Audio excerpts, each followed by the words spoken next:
আমাদের election commission আমার nomination বৈধ ঘোষণা দিয়েছে।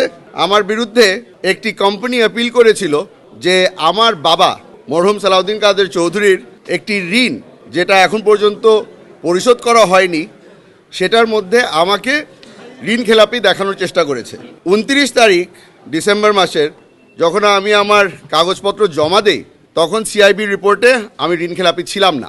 পরবর্তীতে 8 তারিখ সকালবেলা তারা বাংলাদেশ ব্যাংকে আমাকে ঋণ খেলাপি করার চেষ্টা করে এবং একটি সিআইবি রিপোর্ট বের করে যে আমি ঋণ খেলাপি। রাতের বেলা 8 তারিখে তারা অ্যাপিল দায়ের করে।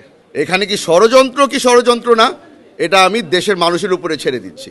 আমার এই সিআইবি রিপোর্টের উপরে আমার স্টে অর্ডার আছে এবং আলহামদুলিল্লাহ আজকে আমাদের চিফ ইলেকশন কমিশনের পক্ষ থেকে আমার ইলেকশনের জন্য আমার বৈধতা আমি ফিরে পেয়েছি। আপনাদের সকলকে ধন্যবাদ জানাই।